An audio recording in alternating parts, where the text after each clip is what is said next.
at it again. It's the state of football. No, it's the NFL Draft Tailgate Show, episode number 3. We're 6 days a week. I can't get it right. But you know what's tight? The Big Ten is back.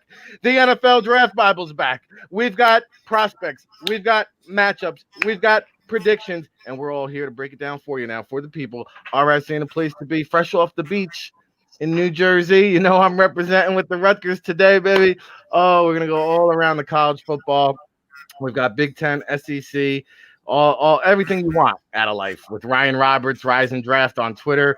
I mean, who's more interactive than this guy? So, hey, we're on Twitter, we're on Facebook, we're on Periscope. We got the whole crew out. Drop us a line, ask us your questions, get interactive with us. We love that. And, of course, John Murphy, who's with me 6 days a week down there in Louisiana, representing the Toronto Argonauts. Of course, as always, we'll be out on location in San Diego, November 14th for the Hub football event. We can't wait for that. We'll be broadcasting live from there. Woo! Oh, baby. Go to NFLDraftBible.com. Become a disciple today. Go all access. Get the free copy of Scout Speak. We'll drop it in the mail. You'll have your Scout Speak. You'll have the virtual draft guide, over 300 scouting reports in your lap. And, oh, by the way, we just released our fall grades. So if you want real grades, accurate projections, we've got you covered from front to back. I am getting feedback from one of you guys. I don't know what's going on there, but we're going to go around the league, dive right into it. Good morning, gentlemen. How are we feeling today? You got the grill cooking? We still got good weather here. Fired up? Yeah? No? Big Ten, I'm going Big Ten breakfast. You can still go breakfast if you're watching the Big Ten. Little cakes and eggs here on the NFL Draft Tailgate. So let's get this party started. We're amped up, ready to go. Woo! Who's on the docket today? First up, we've got Michigan at Minnesota. The Wolverines coming in number 18. The Gophers number 21 here. Ryan, this one on ABC tonight in primetime, 7:30 p.m. Eastern. I believe this is the game of the week, right? Because we talked about it on the state of football yesterday. PJ Fleck, if he wins this game, we're going to find out. PJ Fleck has become the coach we thought Jim Harbaugh was going to be for Michigan. Yeah, I've been a big PJ Fleck fan going back to the Western Michigan days. For me, he's a guy that you either love or some of his he's got a little bit of a let's call it a little. He's got some Pete Carroll to him. He's got some Pete Carroll. He's a little bit of a rah-rah guy that does, the row the boat stuff. Like some people might think that's a little gimmicky. It's all good, but he's done. I mean, from first year at Western Michigan, 1-11 to 13-1 4 years later, 5-7 first year at Minnesota, 11-2 last season. Now a 10-win season at the University of Minnesota is going to look like a down year potentially. And when's the last time that we could say that at Minnesota? So I'm looking at what he's building with that offense. Tanner Morgan at quarterback, Rashad Bateman at wide receiver, offensive lineman galore there. A few guys that are going to play in the NFL. That offense is going to be a lot for Michigan to handle. Luckily for Michigan, they do have some pieces. Aiden Hutchinson at defensive end, Kwity Paye. They have a linebacker, number 44, who's a redshirt sophomore coming in. That's going to be a heck of a player, too. So it's going to be a great matchup, Minnesota's offense versus Michigan defense. And I think that's going to be the big determiner because Michigan offensively, I wouldn't expect too much in Joe Milton's first game. All their wide receivers are gone from last year. Nico Collins is not playing to my understanding. They have a really nice right tackle in Jalen Mayfield, who's a good football player that I'm very high on at this point. But I think that for this, I think Michigan was 3.5-point favorites, and I don't understand that line at all. Give me Minnesota in this victory. PJ Fleck gets a big victory to start out the year here. Yeah, I would imagine the spread would have been the other way. And you mentioned Nico Collins. He is no longer on the Michigan roster. We believe he opted out. I don't know if we got any clarification there. John, if you want to weigh in there. If not, we can keep it moving.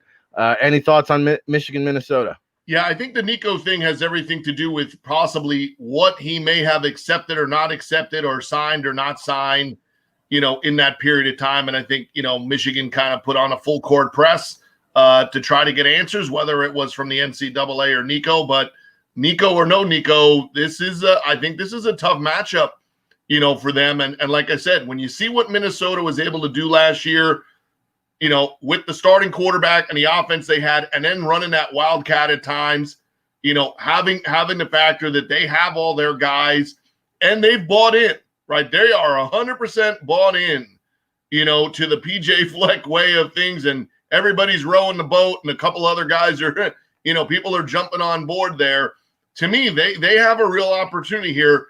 You kick it off with a big W like this, you're now going to be in the top 15, and you have folks that want to have another North Carolina, like they're looking for that other team, right? You saw it last night. They had all that conversation. Tulsa was 1-1, and they kicked it off by talking about Tulsa being possibly, in the big, playing on January 1st when they were 1-1.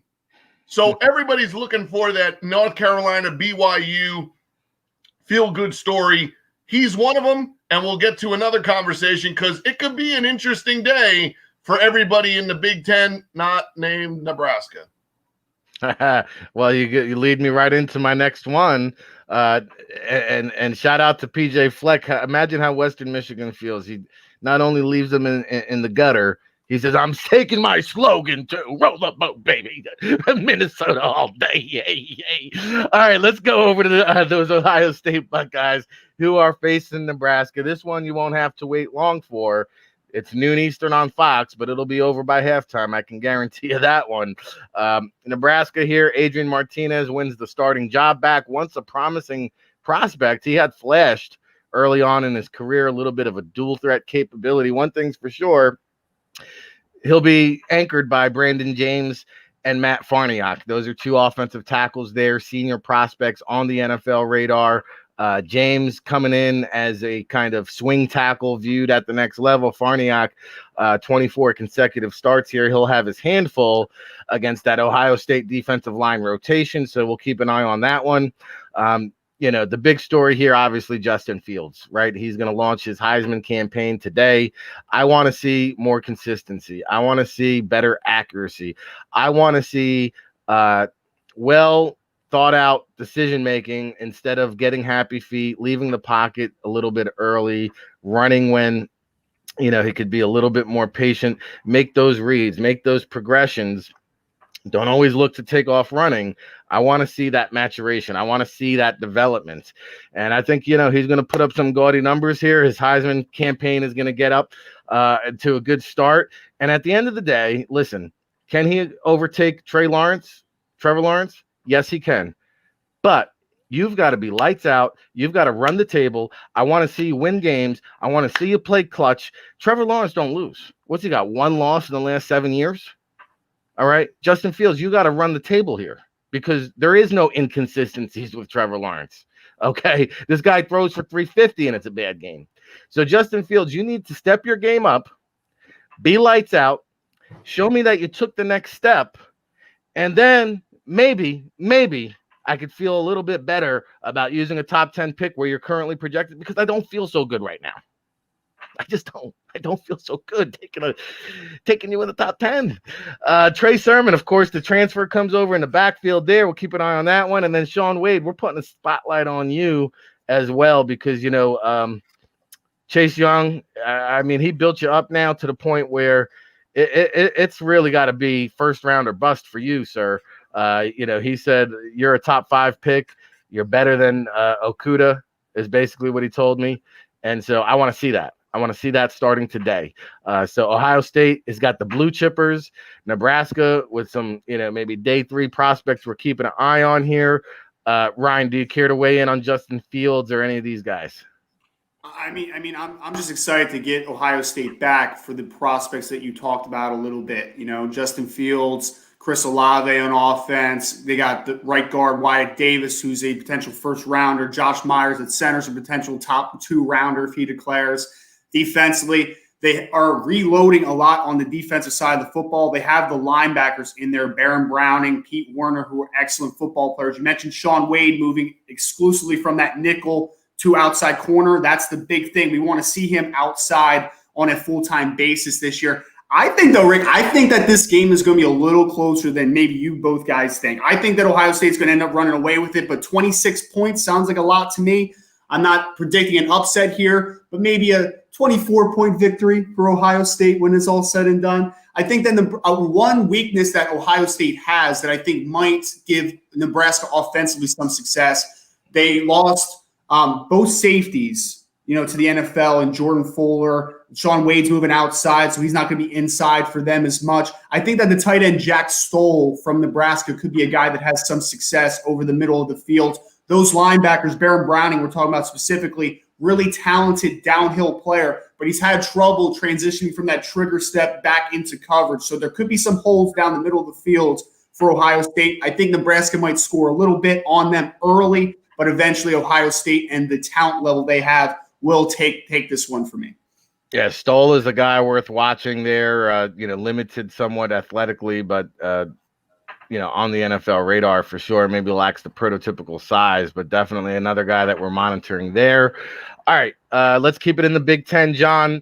Penn State football is back, minus Journey Brown. We heard about the medical condition found earlier this week. It looks like and sounds like, unfortunately, he's going to miss the entire season. Hopefully he gets his life back together, his career back together, and eventually sees the playing field. But we're more concerned about him getting right and getting healthy, obviously, there the draft Bible rankings came out. Journey Brown was the number one underclassman running back. So a guy that, could have been a potential first round pick. But hey, we're putting the Nittany Lions on upset alert with Sean Clifford and the boys, because Indiana, they got some sneaky talent. Whoop whoop, out there on the wide out position, and I think the Hoosiers are looking to ball out today. Yeah, this is an interesting matchup. You would not normally say that when you think about the career record of this matchup is 22-1. So not exactly, usually not ready for prime time. Usually when Indiana plays Penn State in football, the crowd is reminding them, we'll see you in October or November, and it's basketball time, and then we'll get you back on that spot.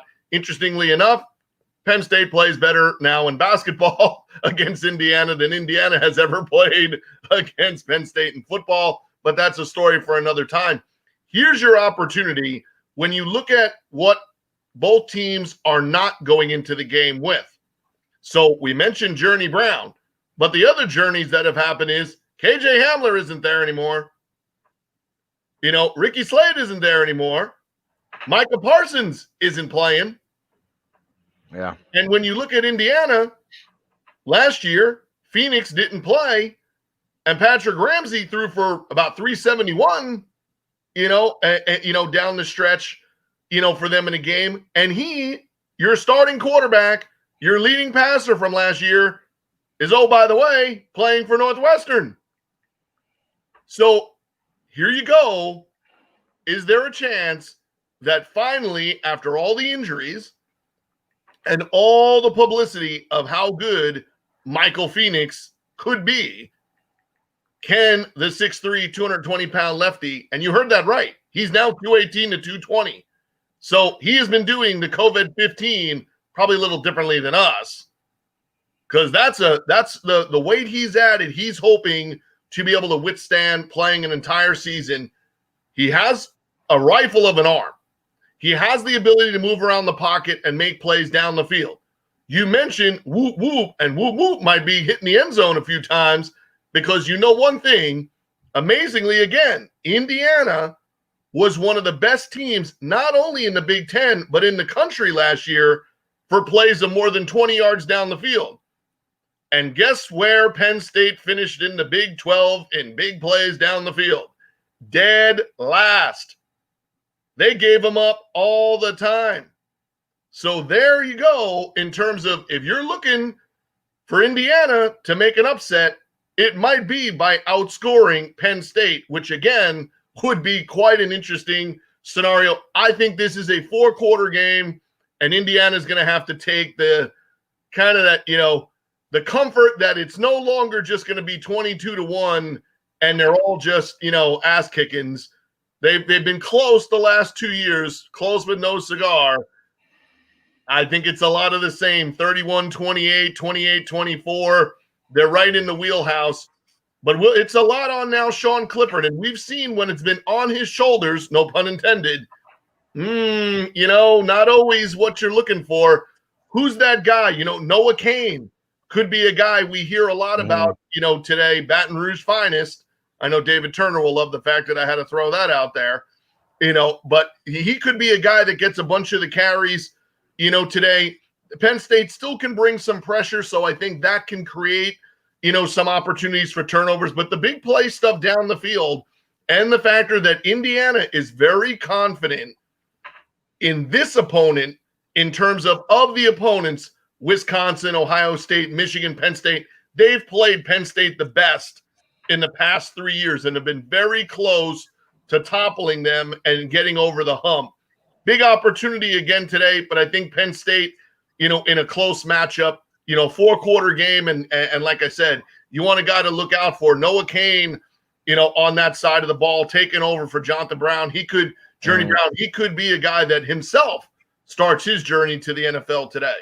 Yeah, I had a chance to see him against Purdue last year. Really good looking running back. They'll be calling him Novocaine by the end of this game. And, John's mind clearly in Louisiana today with the, Peyton Ramsey, Patrick Ramsey. It's all good. I see you down there in Rooston, Louisiana, the Tulane Green Wave there, former first-round quarterback on your mind. So, hey, we're having fun here, the state of football. Put that lower third back up. Baldy's Breakdowns coming Wednesday at you live. I just talked to Baldy last night. He's in the film room. He's breaking it down. We're going to have J.J. Watt, Julius Peppers, and Aaron Donald, all 22 film breakdowns. If you want to learn how to scout defensive linemen, nobody does it better than Baldy. Break it down with Baldy. Come inside the film room. Log on NFLDraftBible.com. Of course, Friday Night Scout School. We are in the thick of things. David Turner and Ryan Roberts right here.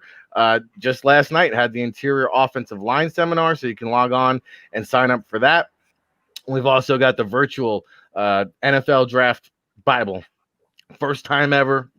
You can gain access to our publication as we construct it. Ryan just hit me with like 30 more scouting reports I got to add to the mix. We're up to like 300 plus.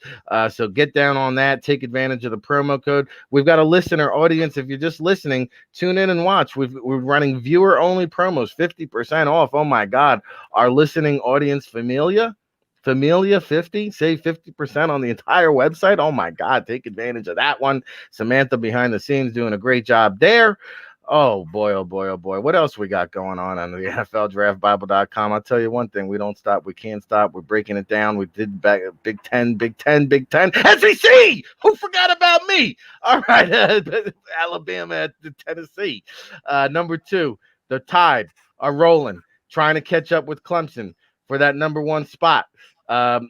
Here, listen, we've spent plenty of time talking about the ammunition that is the Alabama Crimson Tide offense, right? So let's shine a little love on the other side of the ball or the other team. And we're not talking about Jarrett Garantino, my Jersey guy, because you know what? I think we're just done with you, Jarrett. I mean, you've really got to show me something now to recoup your draft stock. I'm sorry. It's just the way it is. You've got to step your game up. If it ain't tight, it ain't right. But Jarrett, I mean, hold on to the football, please. Can we? If not, Ty Chandler, hold on to the football, please. Can we? Ty Chandler has been kind of overshadowed by Eric Gray. Ryan, I know you're a big fan. Of course, the Mauler, Trey Smith, will be leading the way there for Tennessee. We've talked about his medicals. From a talent standpoint, he's a clear-cut first-round pick. There's no doubt about that. But how will that blood clotting issue come into play? Because it's not one case, it's multiple cases with the blood clots in the lungs for Trey Smith. So his draft stock, as far as I'm concerned, comes all about the medical check in Indianapolis. On the defensive line for Tennessee, Matt Butler is a guy to keep an eye on. He's a defensive lineman, kind of an inside-outside guy there that could, maybe provide some versatility as a backup at the next level. So we're keeping an eye on there for the Volunteers. Again, Alabama, they're just locked. They're loaded. Dylan Moses, I mean, here's a guy. He could go in the first. I don't feel too great about taking him in the first, not from a talent perspective, but again, from the medical. He's got to show he can stay healthy. And really, there's always that lingering concern when you're coming off that injury. I think it was an ACL. So we'll be keeping an eye on that. The corner, Josh Joby. I mean, here's a guy I think is kind of really under the radar when it's all said and done, kind of like the Ohio State corner that went in the first round last year. Arnett, or 2 years ago. Nobody kind of saw that coming. I think Joby's a guy, when it's all said and done, that can kind of sneak into that conversation. Ryan, I don't know if I'm leaving anybody out. Of course I am when I'm talking about Alabama, but any thoughts? I know Eric Gray is a guy that you said, hey, you know what? We might need to bump him up the board a little bit. Yeah, true sophomore, so you're not going to see him at least until 2022. He's a really talented player. I mean, you mentioned Trey Smith. That is, for me, one of the best watches I've had. I don't need to see another ounce of film on Trey Smith for the rest of his career. The combine medicals, those medicals are going to be the big determiner of just where this kid is going to go. Because he, in my opinion, top 15 player overall, potentially. I know he's a guard, so it might not value quite to that high, but if I'm just putting that big board together, raw film based, like, is he not a top 15 player in this class? I think he's that special. The other big matchup that I'm going to have fun with watching, because I don't think this is going to be much of a game. The Alabama 21 points, I would take Alabama and those 21 points to cover that pretty easily. But the wide receivers, of course, Jalen Waddle, Devonta Smith, John Mechie, another guy that we have to keep an eye out. A couple of decent corners for Tennessee. Underclassmen, we're talking about Bryce Thompson and we're talking about Alante Taylor, who are pretty talented football players. So I'm going to be keeping my eye on the wide receiver defensive back matchup. But at the end, I think Alabama is just too talented. Tennessee's going to try to get in a shootout with them, I think, and I don't think that's going to go too well for them. Yeah, and Nick Saban now I think is 22-0 against his assistants. Make it 23-0. Sorry, Jeremy Pruitt. All right, we keep it moving. We keep it grooving. This is the point of the show that John's been waiting for the first 30 minutes. South Carolina at LSU. Upset alert. We're putting the quarterback there, Finley, on upset watch because he's making his first career start. Could it be the dawn of a new era? You talked about it yesterday, John, shades of Jamarcus Russell, but that South Carolina Kakalaka Gamecock secondary, it's about as good as any secondary in college football as far as I'm concerned. So he's going to have his handful of struggles. Can the first-time starter kind of sling it around the field and pull one out here? Well, that's where the interesting part of this game, goes, is prior to losing Miles Brennan, they were third. The one thing they was amazingly third in the country, still in passing offense, 370 yards a game. What you weren't getting was a high completion percentage, only 60%. You were giving up 9 sacks, and a lot more pressures than what you saw Joe Burrow take, last year. Now, when you flip to the other side, South Carolina's quarterback has been sacked 11 times, and their offense is what makes you a little concerned when getting into this game. LSU's defense is finally healthy, so everyone's lining up where they know and have practiced rather than all over the place like they have at times. Still to be determined if anybody's going to trust Bo Pelini for how he's calling a defensive game. And, if you have a few more, and if this is another outburst offensively by South Carolina, and we're not talking about, this being Alabama, right? We're not talking about Alabama and Georgia dropping 50 on you. If Missouri and South Carolina score upwards of 30 to 40 points on you, you're going to it's going to be a really long season and a lot of backtracking. We mentioned Terrence Marshall against J.C. Horn. Is this the matchup one-on-one as you're going to see, today? One thing LSU has not done a lot of is run the football. They have done it effectively when John Emery has been given the ball. He's starting to kind of move his way away from the other young backs and start to take control of that situation. We've seen the flashes of what Eric Gilbert can be, as a guy. This should be a kind of an ebb and flow opportunity here for them. They really love what Finney has in terms of that arm strength and the capability of pushing it down the field. I also think you'll see a mix-in of Max Johnson, and when he's in there, don't be surprised when you see him take off running the football, because he is one of their better all-around athletes, and he is a quarterback. 2-quarterback situation. The fact that South Carolina has given up some pressure, this is a much closer game because LSU is just not playing at the level and the confidence that they have been in the past, whereas South Carolina is coming in off of that big win. However, I think it's 28. It's a less than 1 score game and a very uncomfortable feeling again, if you're expecting an LSU blowout, you're not getting it in this game either. But you are getting a guy that is there as good a college quarterback that they have self-recruited in the past 10 years. This is their guy, and they're giving him an opportunity, and we keep mentioning it, or at least I do, because I think it has the value there of if you don't get anything out of this, you're not sure when Miles Brennan is coming back, Caleb Williams could be down to a 2-horse race because you're not knocking Spencer Rattler easily out of a job next year. And if you're the number one quarterback in the country, you're not going somewhere to sit. So it's Maryland, it's Oklahoma, and it's LSU. I think that today is a first opportunity for TJ Finney to say, nope, don't come here. This is my job. Stay at home or go to Oklahoma. And it's a big opportunity for LSU to showcase the factor that if you do come there and you have a John Emery and you have an Eric Gilbert and you have the young receivers that they have, it could be the showcase of an opportunity of what could be if you decide to go there as the number one QB prospect. So I still think LSU has enough. Cade York is as good a kicker, as there is. He's missed one field goal. He's 6-7, 14 for 14.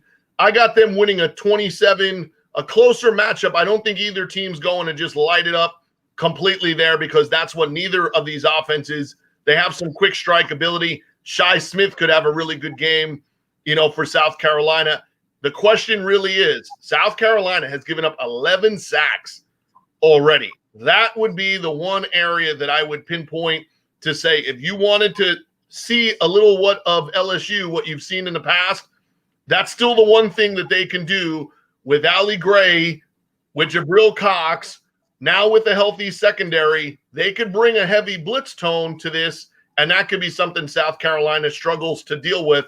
And if so, then we might see a little different score in this game. But I think South Carolina's confidence level and how they've played to date and that secondary keeps them in the game. And a guy that's played better than his current grade and might work himself into at least being a PFA is Keir Thomas. Has done a good job as an inside pass rusher for South Carolina. Undersized. He's, not a guy that's real toolsy for the next level, but he is a guy that's brought his lunchbox and gotten the job done for South Carolina in the middle of their defense so far, and has 2 sacks to date, but has created a number of other pressures, so far. So to me, it's a really good game, and this is another opportunity. We've mentioned it so far, right? Pretty much there's a number of games on the schedule. If you're Indiana, there's an upset alert for them.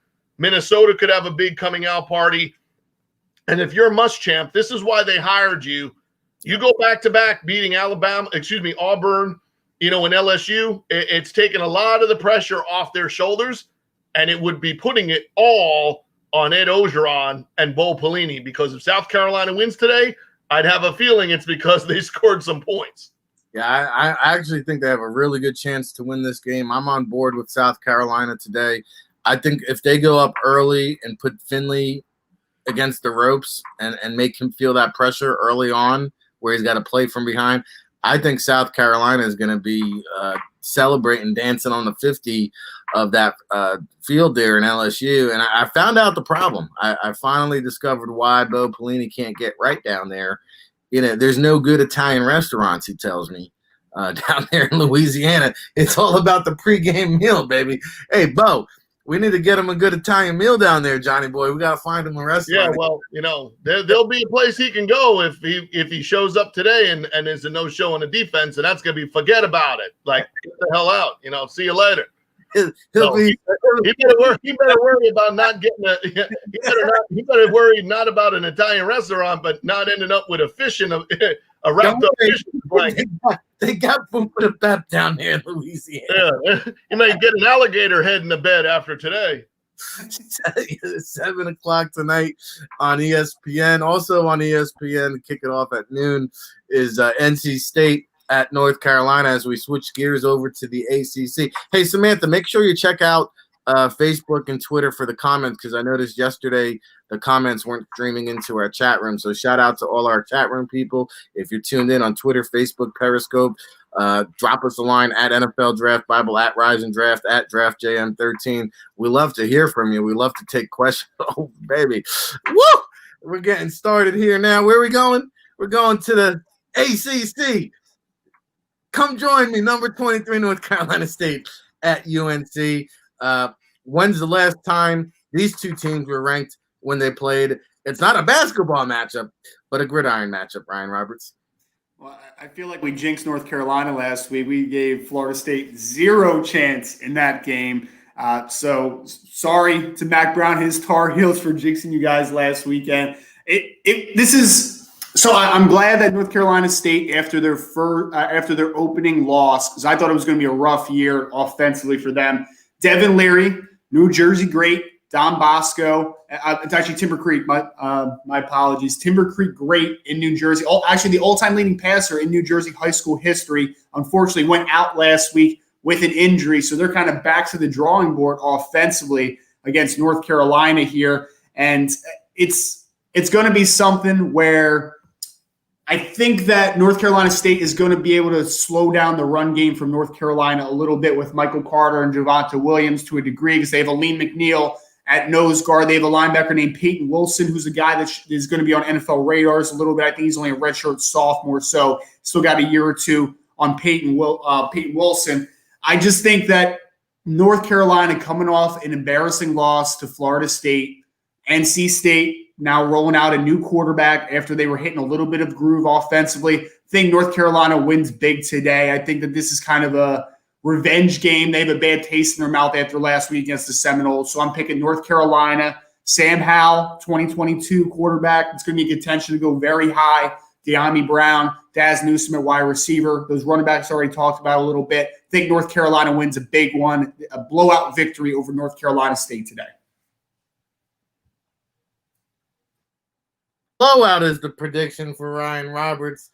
A blowout, he says, for North Carolina. Mac Brown, we got to get him back to dancing in the locker room there. So that's going to be a good one. That one is at noon on ESPN.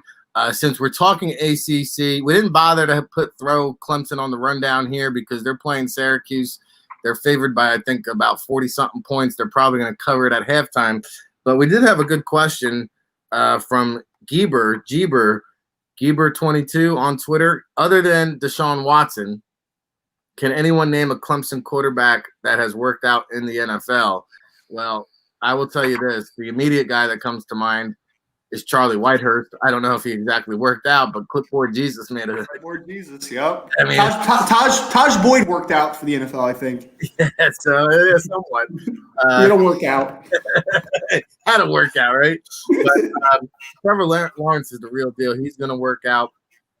But, other than Charlie Whitehurst, I don't know if I can recall another Clemson quarterback in recent memory. So, something that – Does Chad Kelly count?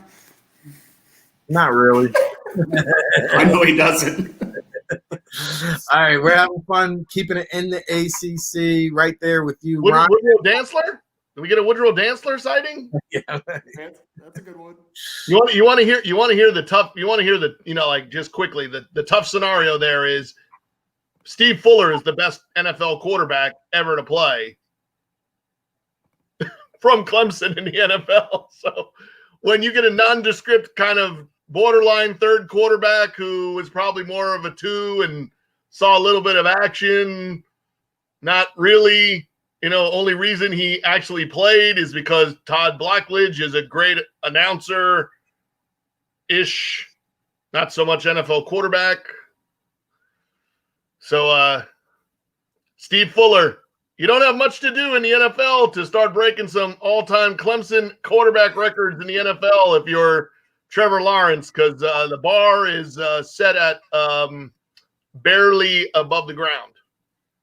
Well, hey, Trevor Lawrence, Deshaun Watson, setting that new tone. Hey, Dabo Swinney gets it done. You think about all the coaches that came before him. Clemson was always that team that could never get over the hump, and Dabo came in.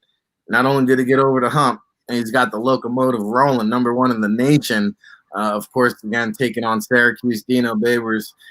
We'll say 3 Our Fathers, 2 Hail Marys, and full of grace to you. All right, your boys, Notre Dame, Ryan. They're just steamrolling through the ACC here. They will face Clemson in a couple of weeks, so that will really dictate whether or not they're in the college football playoff picture, in my opinion. Pittsburgh here with the backup quarterback, was shaky last week, right? Didn't love it. Did decent, but not sure that the Panthers, despite a stout defense, that could maybe keep them in this game. I just don't know with that backup quarterback if they have enough ammunition and firepower to topple the Irish here. Yeah, well, the Irish aren't putting too much confidence in my pick after that 12-7 victory over Louisville last weekend. That was a very hard game to watch offensively for the Irish. Offensive line, we've talked about it, right? Tommy Kramer, Liam Eichenberg, Jared Patterson at center, Aaron Banks at left guard, Robert Hainsey at right tackle. They're all potential NFLers on that offensive line. The offensive line is, for my money, the best offensive line, top to bottom, in college football right now. Running backs, Kyron Williams, very good player. Chris Tyree, true freshman, is going to be a very good football player. He's a legit 4-3 athlete. The problem with Notre Dame here is they have no passing game consistency. When they get to a team like Clemson is going to load up and they're going to say, you're not going to be able to run the football on us because we know that you do that well. They're going to make you do something that you don't do particularly well. Do they have the passing prowess to play in a game like that? Now, for this game specifically today, I agree with you, Rick. I think Pittsburgh does not have enough offensively. I think that Notre Dame is going to win this football game because with a backup quarter, Joey Yellen, who, even though he did a solid job last week, he's not going to be able to put up the numbers against a very solid Notre Dame defense. Kyle Hamilton on the back end is a true sophomore who's going to be probably a top 20 player next year in the class, an absolute phenomenal player to watch. I think that Pittsburgh will keep it close for a while because that defense with Patrick Jones at defensive end and Paris Ford at safety are going to do some things against Notre Dame to make them a little one-dimensional early in the game. Notre Dame's not going to just drop back and let Patrick Jones pin his ears back, let Paris Ford roam in the middle of the field. They're going to try to keep them very one-dimensional, and I think that eventually Notre Dame will take this game. I don't think Pitt has the offensive firepower, but I don't feel great about this game from a Notre Dame perspective with the performance last week and even the week before against Florida State. I just don't think that offense from a passing game perspective has looked great, but fortunately they're running into a Pitt team that also is having the same issues with offensive consistency today. Yeah, well, hey, Ryan, you've been clearly on record to say they should have kept Djokovic over Ian Book, and maybe we'll see today. So Notre Dame Fighting Irish, I think they pull it out here. They stay in that college football playoff hunt, ranked number 3 in the country. That one's at 3:30 p.m. Eastern on ABC. We've got Alec Polito in the chat room. Good to see you, Alec. We appreciate all your support here at the NFL Draft Bible. I'm pretty sure you were in the Friday Night Scout School last night, so thank you for supporting the cause, and good to see you here in the chat room. Ifedu Melifonwu from Syracuse. Melifonwu I can get right. I probably butchered his first name, but the younger brother of Obi Melifonwu, the former NFL safety. Ifeatu is a corner, and when you have that kind of size and that kind of athleticism at 6'3", about 200 pounds, whatever it is, I think he's one of the lone bright spots on that Syracuse defense. So I don't know if you guys have any thoughts on that, but I do think he'll declare this year because here's a 3-year starter, I believe, and he also had a redshirt year due to injury where he missed 4 games. So I totally expect him to declare for the draft. No reason to stick around Cuse for what's going on there in the Carrier Dome. But, probably right now I would say day 3, but I'm not sure if he really boosts his stock by coming back and playing another season. So that's my take. I don't know if anybody else wants to weigh in. If not, we'll keep it moving, keep it grooving. 1, 2, 3. Boop! Back at it again. It's the State of Football. No, it's not. It's the NFL Draft Tailgate Show. State of Football, weekdays, 9 a.m. Eastern. NFL Draft Tailgate Show, 10 a.m. Eastern. If you're tuned in, it's a college football pregame show with the NFL Draft Slant. It's our 3rd episode of the season. We'll be here each and every Saturday morning, 10 a.m., breaking it down for the people, giving you the key prospects, the matchups you want to know, game predictions, all that fun stuff.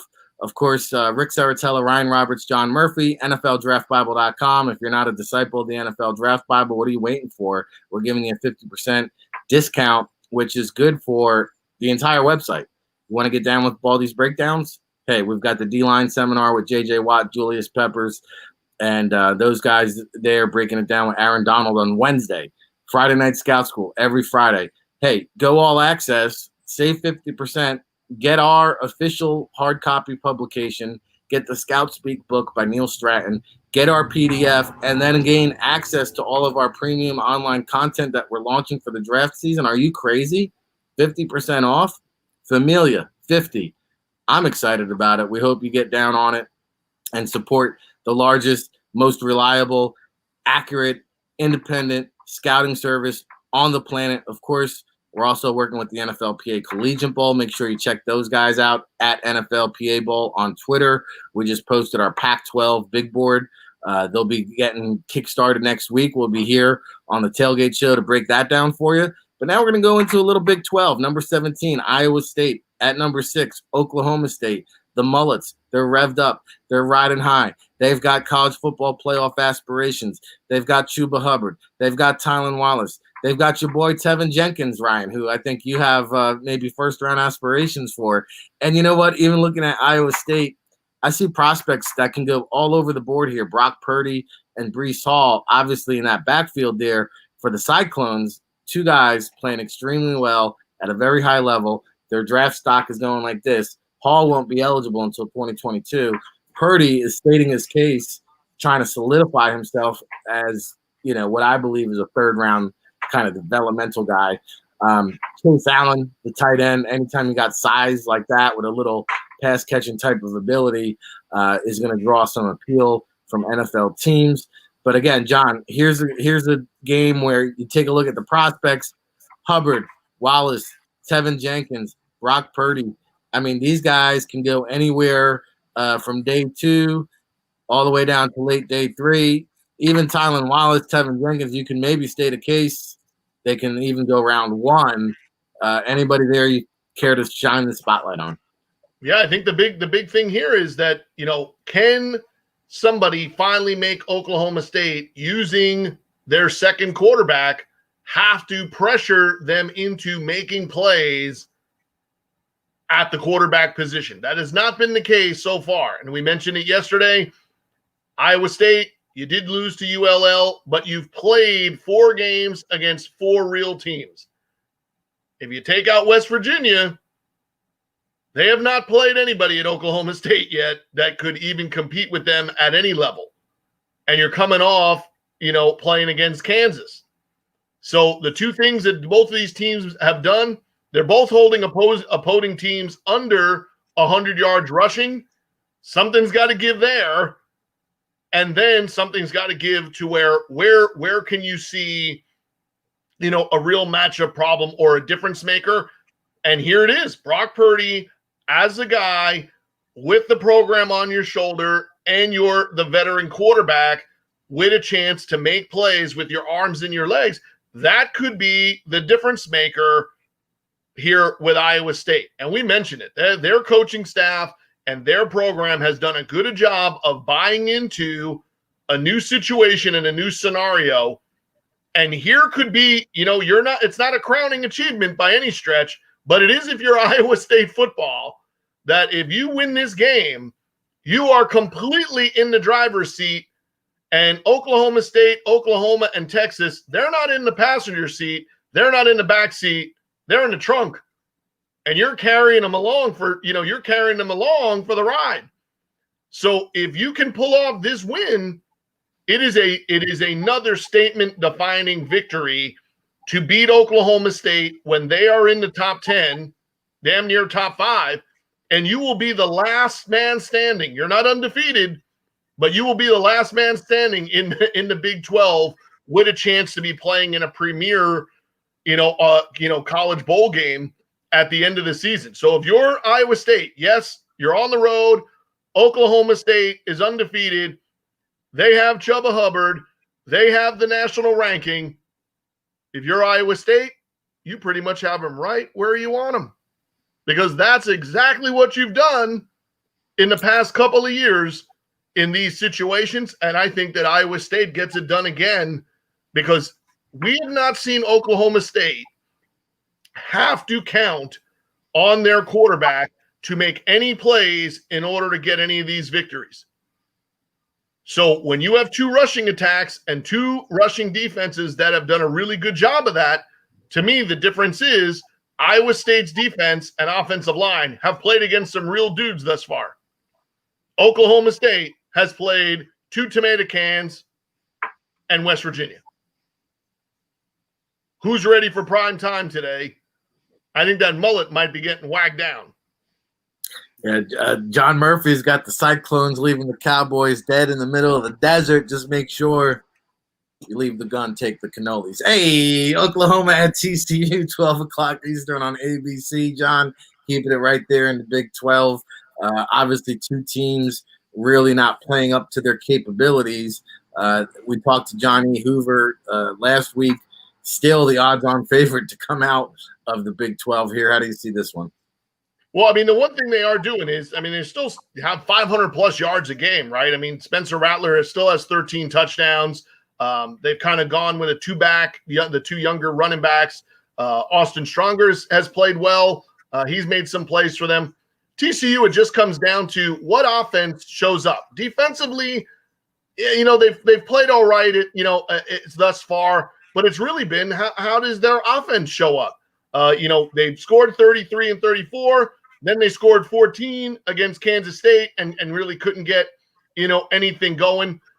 You know, I think TCU can give them, you know, a really good game here because of the defensive effort they've given thus far. And if Max Duggan, just show up, just be yourself. Don't try to force the issue. Don't try to put it all out there where you have to make the play on every play, because you've seen Oklahoma's defense 90% of the time is a dumpster fire. So just wait it out, take what's there, get some drives going early. You get them nervous, this could be an upset.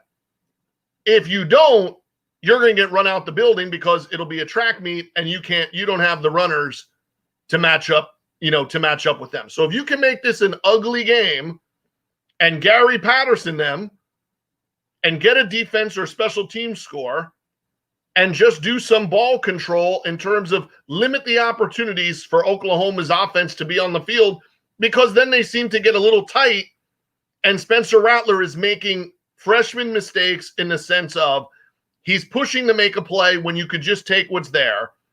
He doesn't understand sometimes a sack or a throwaway and a punt is actually a good play. So don't try to force the issue. Whichever team's defense can force the other team into making a couple of mistakes, to me, that's where this could turn out to be a really good game in terms of TCU could keep it and it could become a one-score affair at the end of the game. And that's something Gary Patterson has done a good job of before.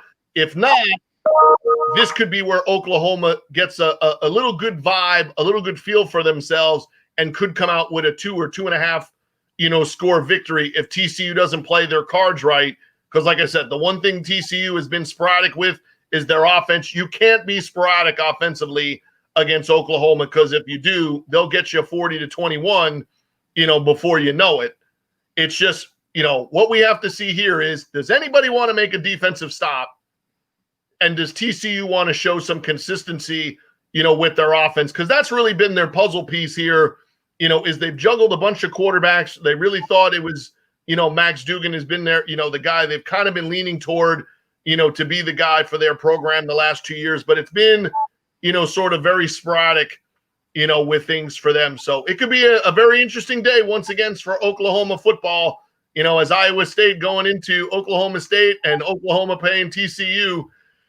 Those are two matchups that could turn out with some very interesting results. I think Oklahoma has too much for TCU. I'm not buying into that TCU's offense, gets rolling here. I'm going to lean more on the factor that it's a 2 to 2.5 score Oklahoma victory. I see it like you. I think Oklahoma coming off that rebound victory against Texas last week, that 4 OT thriller.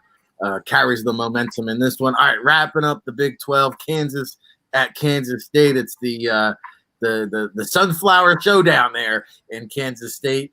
And the big news for Kansas, obviously, we talked about it on the State of Football. Puka Williams just up and out in his teammates after 4 games saying, hey, you know what? I'm going pro, bro.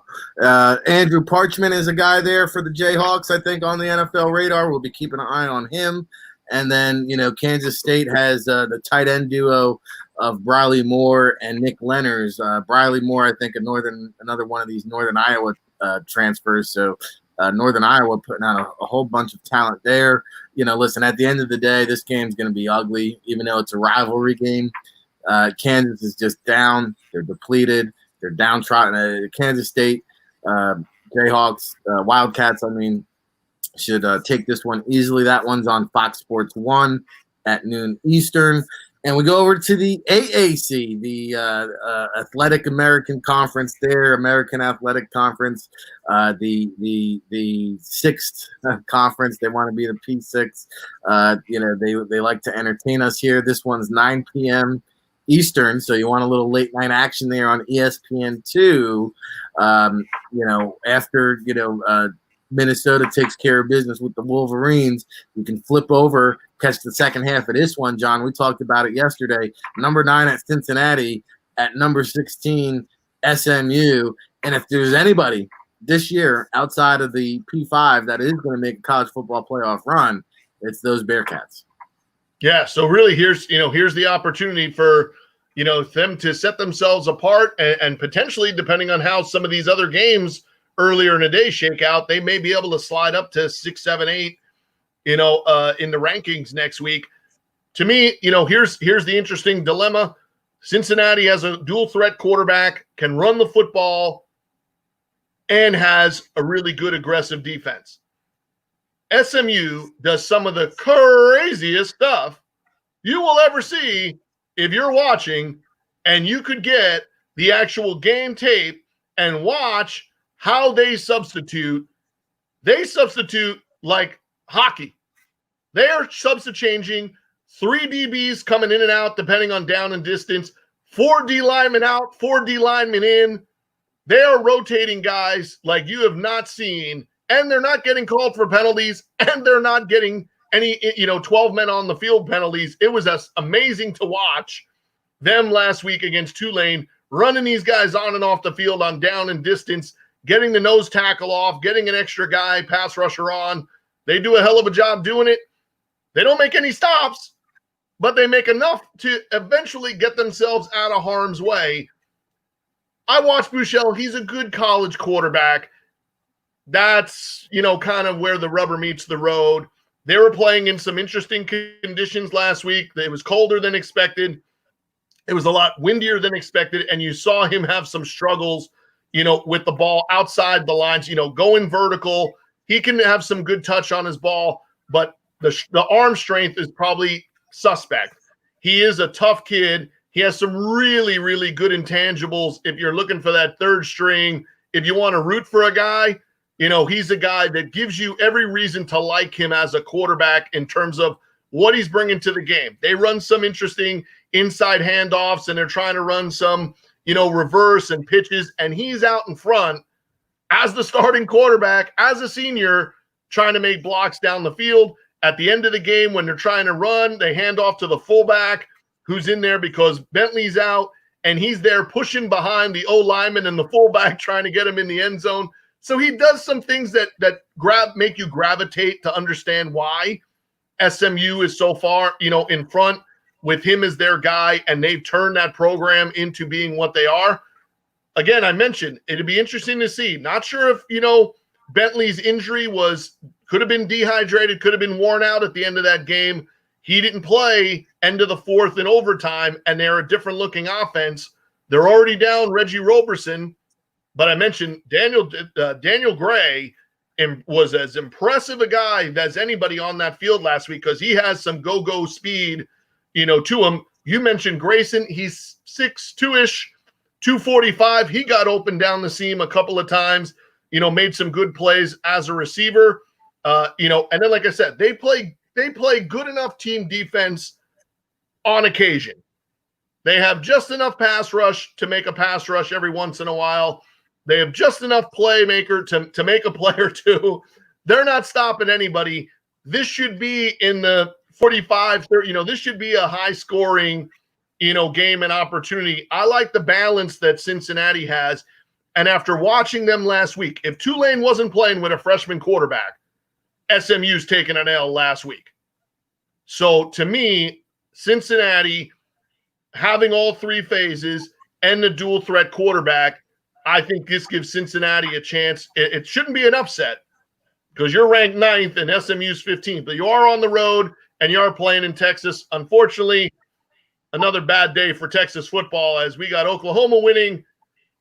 There's no reason to care about the other teams outside of A&M, and we unfortunately have SMU going down, here to Cincinnati. But I think Cincinnati has a real shot that, much like you at UCF, that whoever gets the short straw, if you're Georgia, if you're Notre Dame and you pull and get Cincinnati in that bowl game in January, when you wish you were in the top 4 and you finish 5 or 6, Watch out. You pull that Cincinnati card, Watch out. you're gonna, you're gonna have to show up for those practices because Cincinnati will have that circled on their calendar to say, like, hey, if we don't make it, Cincinnati's gonna want to finish inside that top 4 or 5 by making a statement in that bowl game. And that would be really interesting. And the most interesting one would be, not from their standpoint, but from Cincinnati's standpoint, you give me a 1-loss Ohio State team, and let's see if they would match those two up in a bowl game, because Cincinnati would be licking their chops to get their hands on Ohio State when they have the roster that they have right now. Sure. A real opportunity. Like them or Notre Dame would be the team that they would have a big bullseye on for a team like Cincinnati. Right, like in Midwest, those are your two recruiting aces, is Ohio State and and Notre Dame. Get the guys that you can't get. You get a chance to get them in a bowl game. It would really be exciting to watch. It would work wonders for the recruiting, and all of a sudden I look up and all these quarterbacks slinging the ball around. Ritter on Cincinnati, Buechele on SMU, who Ryan loves, by the way. And then, Temple at Memphis today on ESPN Plus. My Owls never get any love or respect. But Anthony Russo is like the mad bomber over there, just dropping bombs on him. Brady White has got the Tigers offense revved up, ready to go. And, they're predicting 70 points in this one. Now, Memphis is a 2-touchdown favorite. I guess I kind of understand it. Temple's stumbled here a little bit out of the gate, but to me, this is another one. Hey, Memphis, I'm looking at you. Upset alert here, Ryan. How do you see it? I think Memphis takes it and they cover those points. I'm not man. I would love I live 20 minutes from Temple. I would love to root for Temple in this situation here because they have a couple players. Jaden Blue at wide receiver is a nice player, has some deep threat ability to him. Ifeanyi Maje, their defensive tackle, has some traits that are worth keeping an eye on there. I'm not a Russo guy. I really have never been a Russo guy. I know he was ended up picking up Temple over LSU, I think, in his recruiting battle, if I remember that correctly. I just don't see much there, and I think Memphis is off to a hot start offensively. I'm not from an NFL perspective a huge Brady White guy, but I think that there's players to keep an eye out for Memphis. I think it's just that high octane offense. It's going to be a little too much for Temple to keep up with. So I think Memphis covers that spread there, and they have I don't want to say an easy one, but a easier matchup against Temple today. I don't know. I'd be careful. Watch out. You mentioned Jaden Blue. They also have Braden Mack. They've got another talented wide receiver there. I'm not a huge Russo fan, the pride of Doylestown, Pennsylvania, but I will tell you this. When he's on, he's on. And when he's off, it's really off. But, if it's one of those games where he gets revved up and running, watch out now. Temple has got the ammunition. Again, it's going to be a high-scoring affair. We shall see. I think Brady White, when you play 7 years, 6 years in college football, you've seen a lot.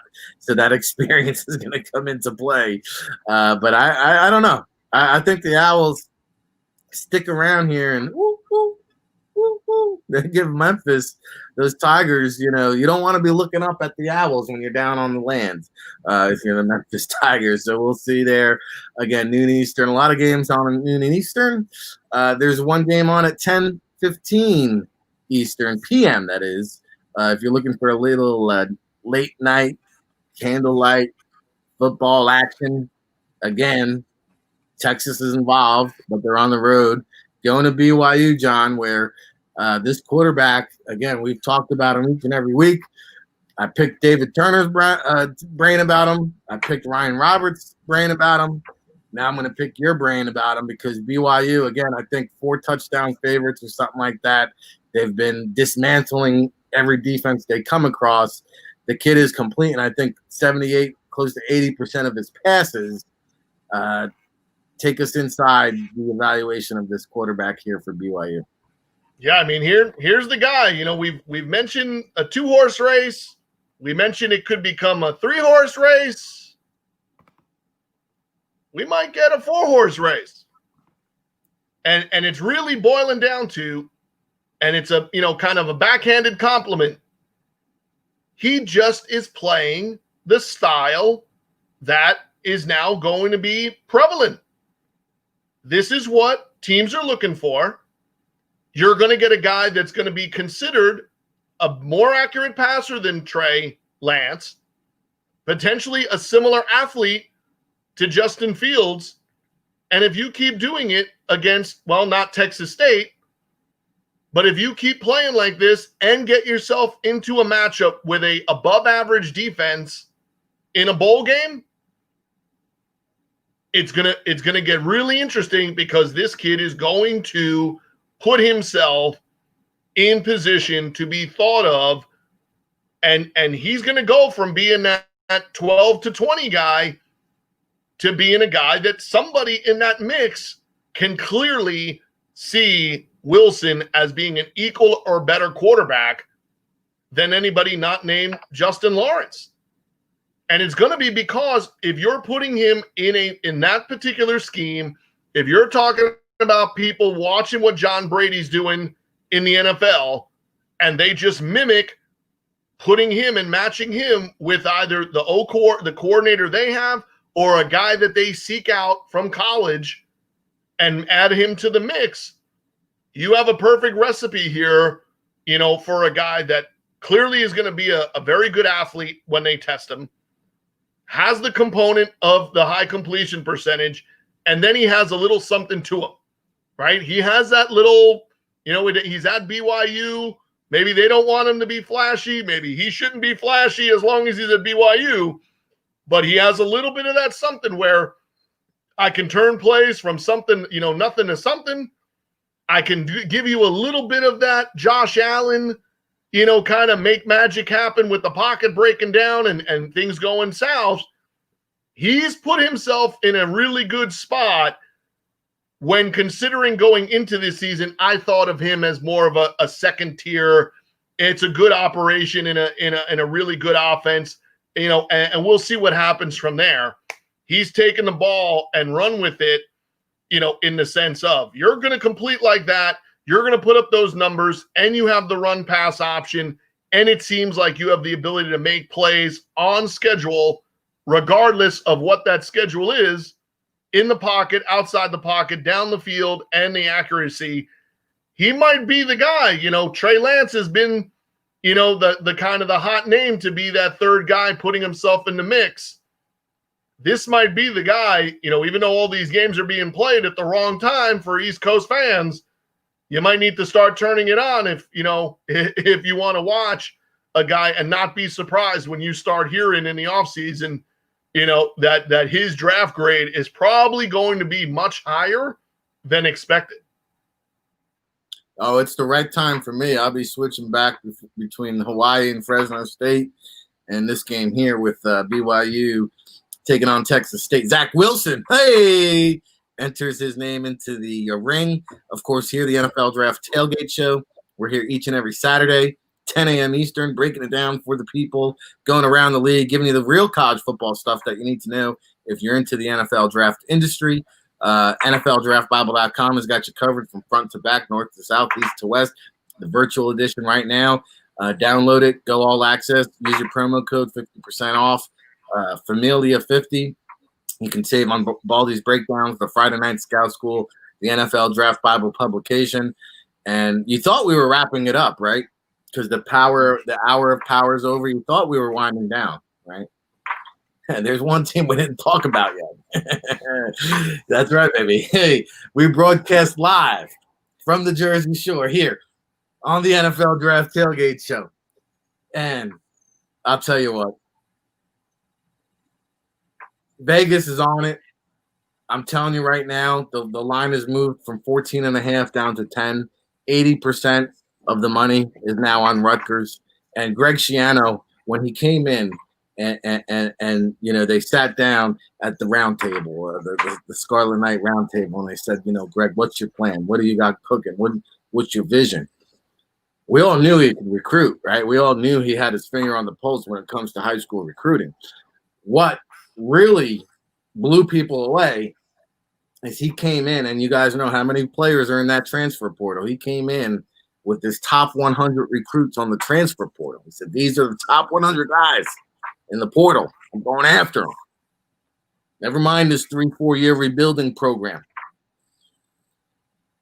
Just goes to show you what he thought about what Chris Ash did, because he brought in 14 transfers from the P5 alone. 14 transfers from the P5 alone. I said that twice. I'm going to go get the papers. Because I got news for you. We're revved up here in Jersey. We're ready to go here and smack this Michigan State team around. Mel Tucker, shout out to you. You're a good coach too. You're starting off with your program there at Michigan State. But Greg Schiano, we're waiting for you.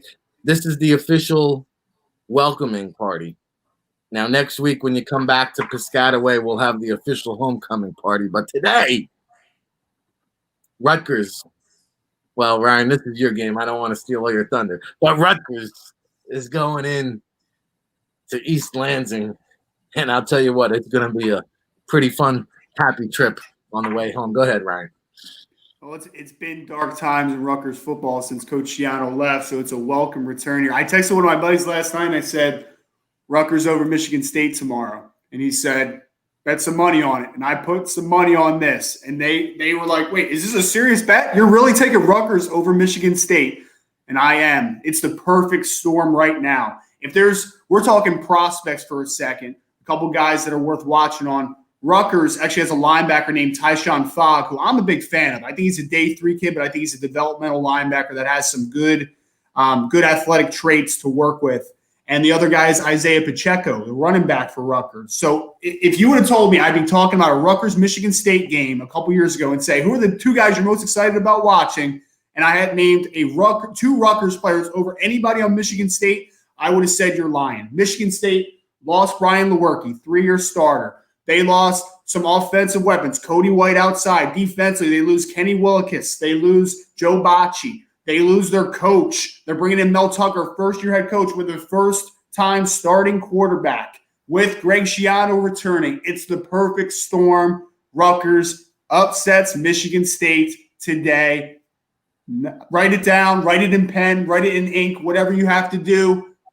That is the upset of the week right there. Give me that hat. Coming back, baby. Rutgers is coming. It's the full storm. Hey, if this quarterback, what's his name, from Nebraska, can sling it around the field at all, we all know Greg Schiano's team are going to run the football. Pacheco, who you mentioned, definitely going to rumble it up today. John, we don't want to leave you out of the party. You care to weigh in on the Michigan State, man? Because you got an opinion on this game. I mean, you left out Rutgers' best prospect, Adam Korsak, the punter. He's punting. That dude is playing in the NFL for sure. Yes. And the underrated guy, maybe it doesn't happen exactly today, but Noah Verdell could turn out to be a decent quarterback. I mean, I don't want to give him the job over our boy, who I'd probably butcher his last name, Art Serritella. He's not Art Schleister. Even though I know you're talking about putting some money down today, we're not talking about Art Schleister. But Noah Verdell, with 2 years remaining, could be a really good bridge quarterback to whatever Rutgers does in the future. I kind of got a feeling that after the game, they're going to fly back home. And as soon as Schiano and them get off the bus, they might be taking a ride down to Lodi, New Jersey and celebrating at the Bada Bing. Just saying.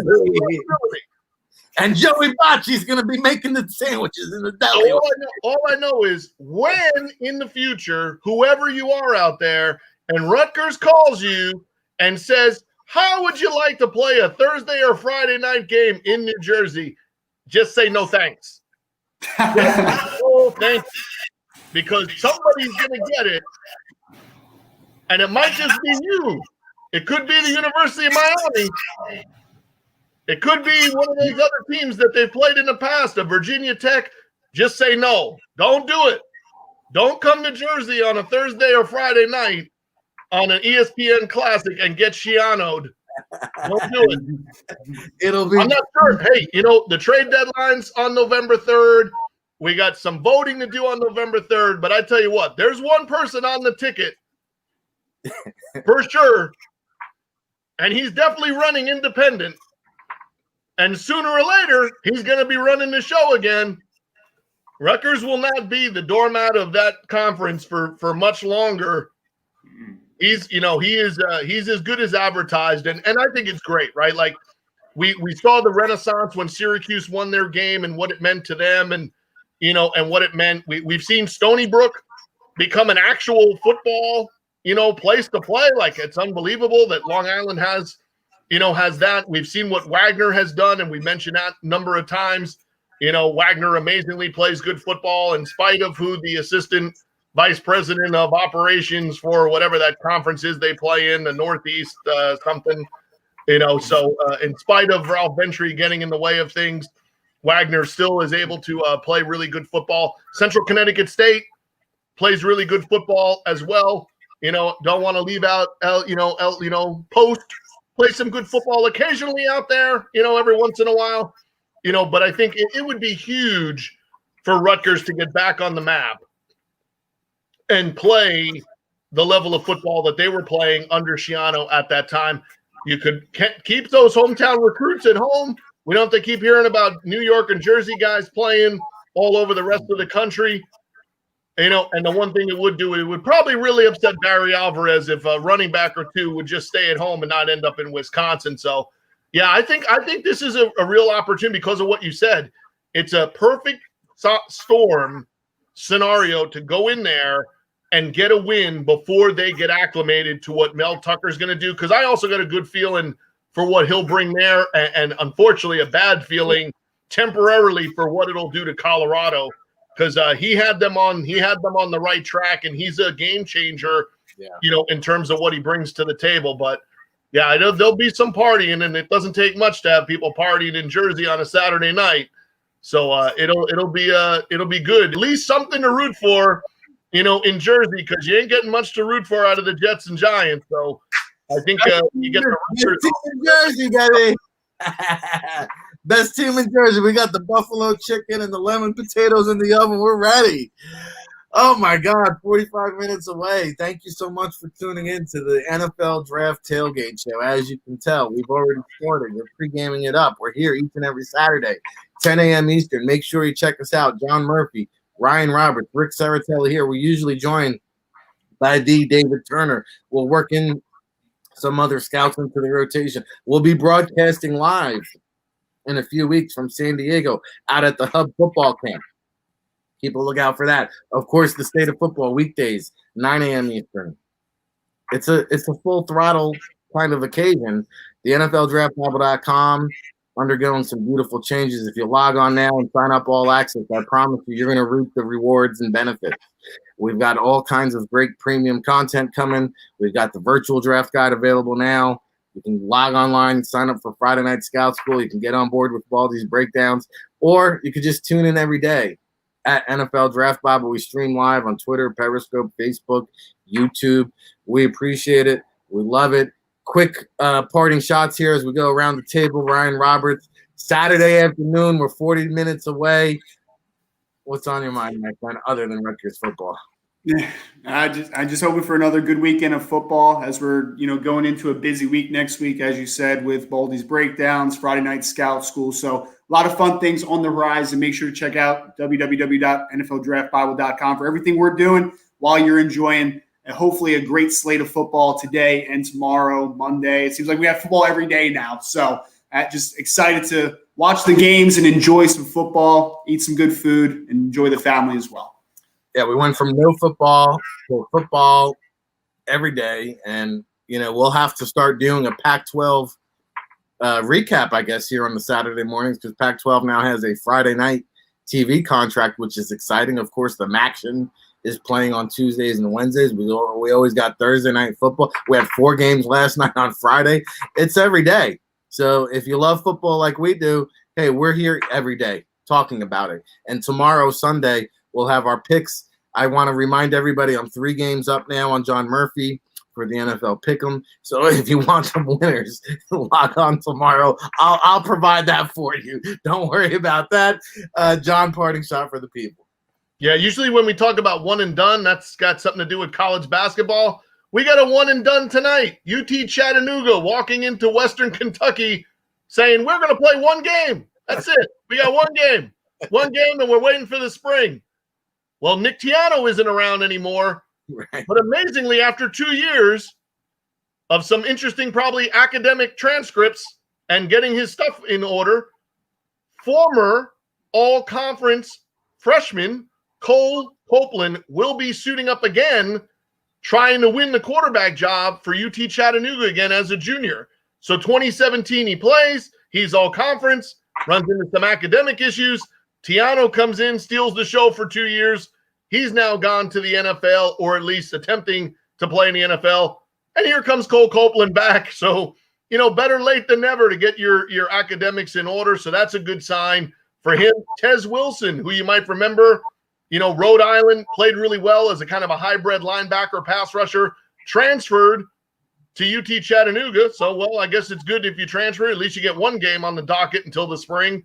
He might be a guy to watch tonight, but a 0-0 against a 1-4.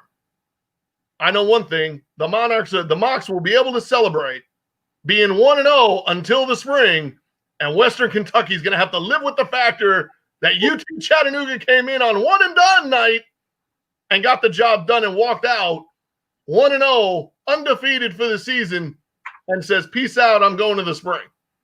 So, hey, there's a lot of games on the docket. There's not a game like that on the docket where somebody said, you know what? You're so bad, I'll schedule you on my one and done. Western Kentucky understand that UT Chattanooga thinks you're homecoming. They thought you were homecoming. They're going on the road to play you one and done. Keep an eye on Cole Copeland, though, because he was the 2017 top freshman quarterback in that conference and returns to a program that now needs him after losing Nick Tiano. But it shows you what you can do in that offense. They also have a really good running back. There, Aaliyah Ford, who put up 1,000 yards last year, averaged about 6 yards a carry. UT Chattanooga might, make Western Kentucky wish that they had opted out till the spring, because 1-4, not really getting it done. And now you got a chance that you got somebody comes in and one and done you. That's just not a good way to start your weekend off. Only in the COVID world, only in the COVID season. That's why we're here on the State of Football, weekdays, 9 a.m. Eastern, the NFL Draft Tailgate, 10 a.m. Eastern. I'll part with this. Our VIPs and NFL teams got the big board yesterday, initial feedback, checking the emails. Everybody has really been very appreciative, and especially the NFL teams. They said, hey, how the heck do you get all this information? Well, you're staring at it. These two men, Ryan Roberts, John Murphy, along with other guys that we have. I mean, NFL Draft Bible is just so lucky and fortunate that, out of an unfortunate situation, which is COVID, which is the CFL season being canceled, the NFL Draft Bible has benefited, right? That's the reality, because right now John Murphy would be chasing his third Grey Cup. David Turner would be trying to chase him down with the Edmonton Eskimos, and Russ Lande wouldn't be too far behind with John's old team at the Calgary Stampeders. So we're lucky and fortunate enough to have an army of scouts that have been doing this for decades. I mean, Those three men alone have got, over 60 years of scouting experience. Of course, Ryan Roberts is the NFL Draft Bible scouting director and overseeing everything we do here with the publication. When you compile 700 scouting reports in a single season, somebody's really locked inside the film room, and that's what Ryan does. And of course, at the NFL PA Collegiate Bowl, all the wonderful folks we're working with over there, Dane Vandernat, Ron Hill. We've been lucky enough to work with Von Hutchins and Rowley McKenzie and Dave McLuhan throughout the last couple years. So when you talk about the 33rd front office, it really lies right here, right? Because we're bringing you the most accurate information, real grades, real scouting reports, real evaluations with medical and background information that really paints the whole picture, right? And these guys, along with myself, we talk to more players throughout the course of the season than any media outlet. We're the only people on location across the nation. We've been at all three major all-star games for the past 4 years. Nobody else has even done that. We're on location at the combine all 7-8 days, whatever it is. In fact, we're there doing secondary combines. We're there in Indianapolis for like 10 days. Nobody in the media world is doing that. And then we're on location. Last March was a different scenario, but hey, this March we'll be back on that pro day grind. And then, oh, by the way, David Turner couldn't join us today. You know why? He's out there looking for talent. The man can't stop. He's just addicted for finding talent. It doesn't even matter that he belongs to a team. He's getting it right, getting it tight. He's communing with the NFL teams, who's out there down in Atlanta for the ANC Combine there today. Of course, John and myself will be on location for the Hub out in San Diego, November 14th. I've had so many conversations with agents this week. I really appreciate everybody that's gotten behind this event because John Murphy and myself will be out there. We wouldn't be out there wasting our times. And you recognize that when Don Yee puts his name on that, he's got a lot of respect within the agent community. And we've got a lot of other reputable agents, some power agents now, sending us some big-time names. We'll have those announcements throughout the course of the week. Of course, NFLDraftBible.com, if you want that kind of access, that kind of information, the type of scouting reports that NFL teams are using every 32 front office, NFLDraftBible.com. If you tune in and listen, this is the only place you'll get that 50% discount. It's $1,050,000. Again, shout out to Ryan Roberts there in New Jersey, right up west of me. John Murphy down south in the Louisiana. And I'm going to go jump in the ocean and wake up now and get ready for this Rutgers here at the Jersey Shore. Woo! Till Monday, everybody. Make sure you tune in for that State of Football. We appreciate everybody tuning in on the Twitterverse, Periscope, YouTube, Facebook. Till the next.